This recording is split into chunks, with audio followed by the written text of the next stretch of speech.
In my last video, I offered you tips on how to make your case study stand out to hiring managers.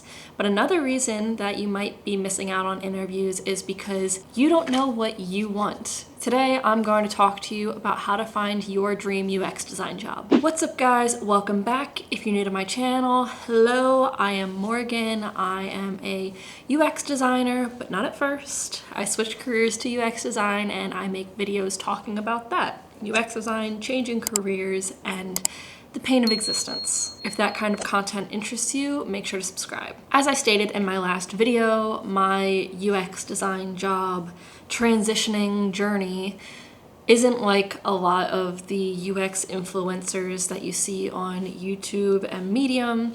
It took me a year to transition careers, 6 months of interviewing.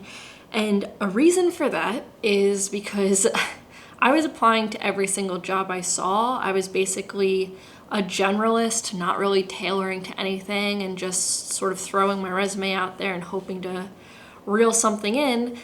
But I'm sure you've heard the phrase, a product for everybody is a product for nobody.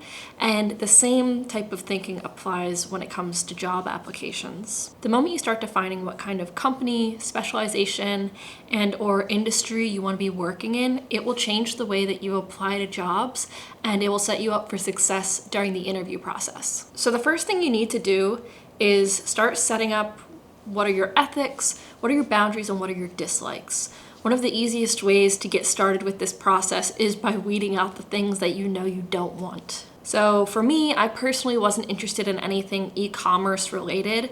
I was really looking for projects that provide value to people, so anything outside of that scope didn't really interest me. You also have to think about your ethical boundaries. So what things are you not willing to cross, or what things do you find yourself wondering, is this right?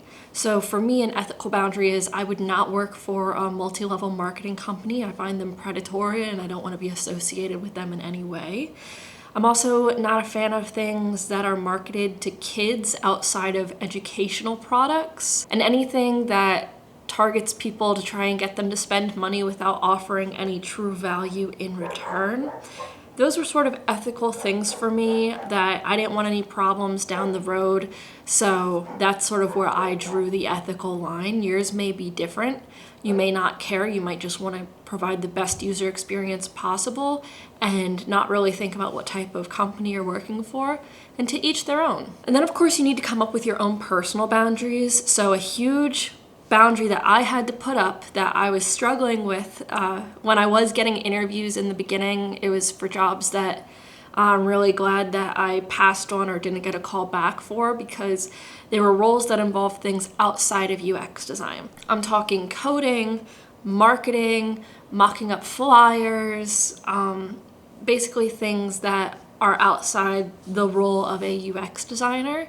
So I had to put up a hard boundary with that. Now that you know what you don't want, it's time to start thinking about what you do want. So you start with your design values. Why do you think UX design is important? Why is it valuable? I defined my design values as I value education, but I also value business goals. I believe in products that focus on educating users, so that can be something as literal as something like Duolingo, where they're literally teaching you a skill, or something a little more abstract like Zillow, who offers users the tools that they need to find a house or sell a house. Basically giving users the resources and tools that they need in order to be successful at whatever task they're trying to achieve. But on the other side, I actually really value business goals. It comes from my marketing background. I find the whole holistic approach to UX design really interesting.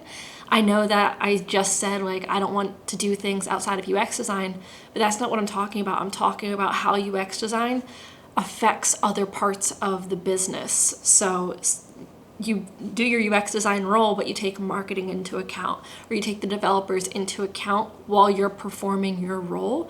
That's something I value in UX design, and I think it's something that makes me kind of unique in my approach. And I really just love to see how UX design can impact a business. I find the quantitative aspect of data and numbers being attached to it to be a huge motivator for me. When I was looking at jobs, I would look at companies' mission statements and check out their product to see if it's something that I would want to work on. And I would ask myself, am I helping people if I were to work on this? And how would my work impact the business? Or how would I think that it would impact the business? And if I didn't know the answer to either one of those questions, or if I didn't like the answer to either one of those questions, chances are I didn't apply to the job. Next, you need to understand your priorities when it comes to the actual logistics of the job. So do you care most about pay? Do you care most about working remotely? Is it the size of the company? And then you need to ask yourself, why? Why is this a priority to me? You also need to know what type of company culture you value. Do you like solo work or heavy collaboration? Do you want the stability of a big company? Or do you want the grind set of a startup? Outside of 9 to 5, does work not exist for you, or do you really like to get involved in your projects? Generally, companies will put this type of stuff in their job description, and if you go to their LinkedIn page, they should have like a tab about lifestyle there. You can look at their Instagram and get a feel of, okay, is this like a tight-knit team and we're going to be working together all the time, or is it a bigger company where it's agile and you work autonomously? Those are things to understand what interests you. It's okay not to know, but as you interview, you'll probably start to learn, like, okay, do I really want to work with these people? You should also know what kind of impact you want to make. Do you want to work with a company where you can help their team grow and improve their processes? Are you looking to make change company-wide? Do you want to have your role affect other teams and other people's roles? Do you want to do your individual role as a UX designer to the best of your ability and that's it? Or is it all about the user for you and you don't care about any of that other stuff? Do research into the companies and try to understand their personality, and you'll find what kind of impact you can make there if you want to make any at all. Some people just like being worker bees, and that's totally fine. Lastly, and probably most importantly, you need to understand what type of job or industry excites you the most. This was an absolute game changer for me. When I was applying to jobs, I found that the things that excited me the most were fintech projects. I love the idea of helping users achieve their financial goals.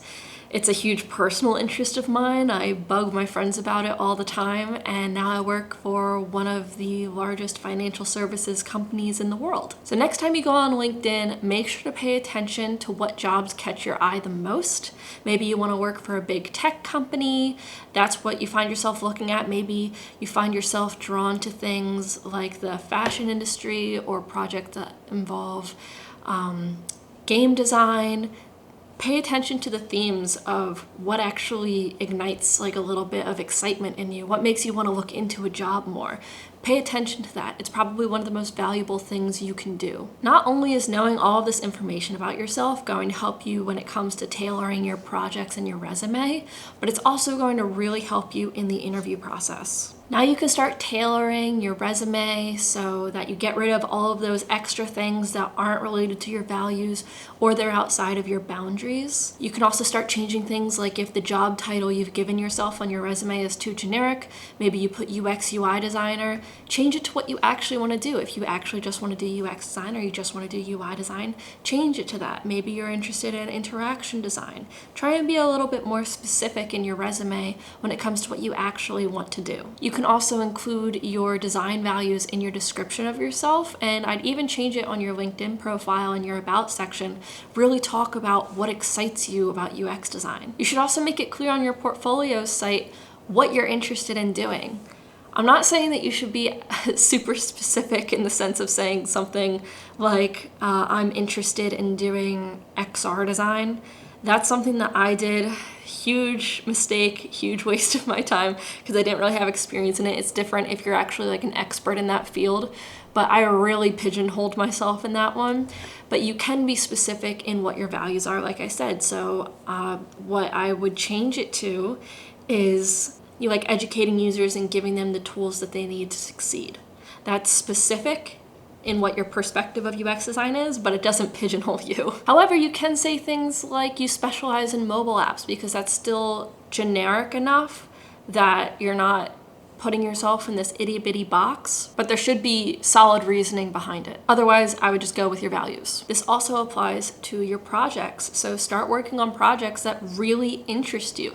Not things that you think people want to see, but things that relate to the industry you want to work in or that exemplify your design values. When I learned what industry I wanted to work in, I started working on a financial app and I got really into it, and then I gave a really good presentation about it during the interview process, and now I'm hired. So do something that actually gets you excited. And now that you're submitting materials that are tailored to your dream job, it's really just gonna be a matter of time. When you inevitably start getting interviews, you're going to do so much better because you're not gonna be them with answers to questions that you don't know the answer to because you don't actually care about this company. You can actually have some pep in your voice and light in your eyes when you talk about what excites you about their company or their product. Who wouldn't want to hire you? All right, guys, I hope that you found this video to be helpful. I appreciate you watching. Don't forget to go follow me on buymeacoffee.com/MorganUX.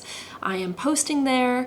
I have my webcam and my microphone coming today, so hopefully I'll be able to start doing live soon once I figure out how to do it, and we can start designing together. Super exciting.